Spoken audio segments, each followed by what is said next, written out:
बीते सोमवार यानी 22 दिसंबर को मोहम्मद यूनुस ने अमेरिका से बातचीत की थी।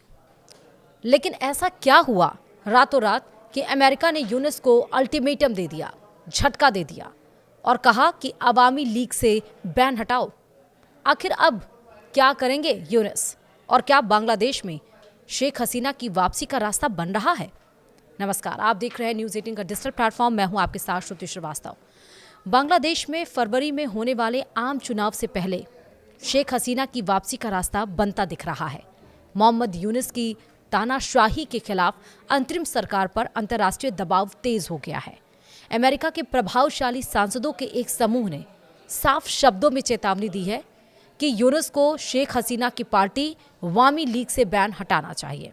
उन्होंने कहा कि अगर किसी बड़ी राजनीतिक पार्टी को चुनाव प्रक्रिया से बाहर रखा गया तो यह चुनाव ना तो स्वतंत्र होगा और ना ही निष्पक्ष।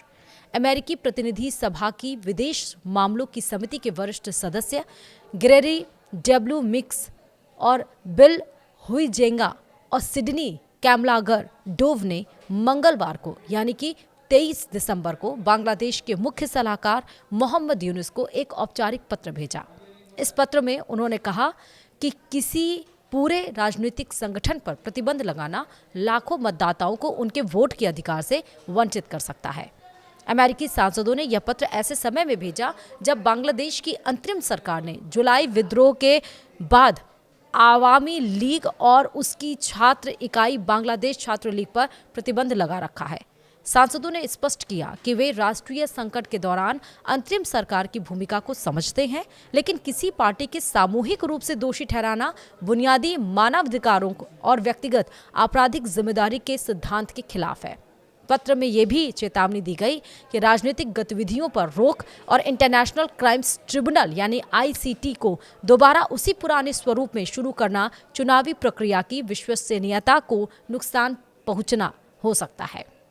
अमेरिकी सांसदों ने जोर दिया कि चुनाव ऐसा होना चाहिए जिसमें जनता शांतिपूर्ण तरीके से बैलेट के जरिए अपनी इच्छा व्यक्त कर सके और सरकारी संस्थानों की निष्पक्षता पर भरोसा बहाल हो। यह पत्र ऐसे समय आया है जब यूनुस ने अमेरिकी विशेष दूत सर्जियो गोर से फोन पर बातचीत की थी और लगभग आधे घंटे ये बातचीत हुई थी और इस बातचीत में व्यापार, टैरिफ, चुनाव, लोकतांत्रिक संक्रमण और छात्र नेता शरीफ उस्मान हादी की हत्या पर चर्चा हुई थी।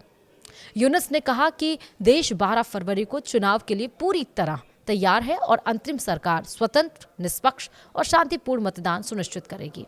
हालांकि यूनुस ने यह भी आरोप लगाया कि अपदस्थ शासन के समर्थक करोड़ों डॉलर खर्च कर चुनावी प्रक्रिया को बाधित करने की कोशिश कर रहे हैं और विदेश से हिंसा भड़काई जा रही है। उन्होंने ये भी कहा कि सरकार हर चुनौती से निपटने के लिए तैयार है और इसी बीच पूर्व प्रधानमंत्री शेख हसीना ने 22 दिसंबर को कड़ा बयान देते हुए कहा कि अवामी लीग के बिना चुनाव नहीं बल्कि राज तिलक होगा। उन्होंने चेतावनी दी कि अगर उनकी पार्टी पर प्रतिबंध बरकरार रहा तो लाखों लोग मतदान से दूर रहेंगे और ऐसी सरकार को नैतिक वैधता नहीं मिलेगी।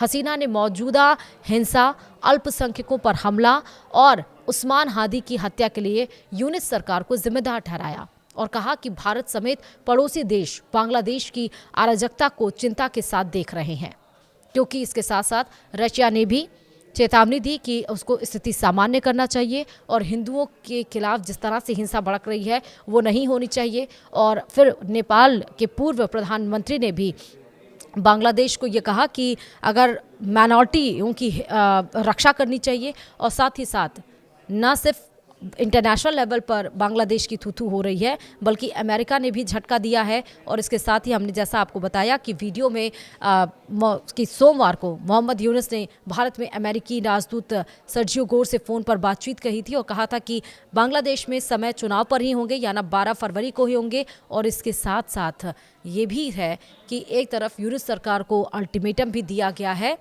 इंकलाब मंच से कि अगर हादी के दोषियों को, आरोपियों को पकड़ा नहीं गया, सजा नहीं दी जाएगी तो उनको भी सत्ता पे जिस तरह से बैठाया गया था उसी तरह हिंसात्मक विरोध सड़कों पर देखने को मिलेगा और यूनुस को सत्ता से बेदखल किया जाएगा।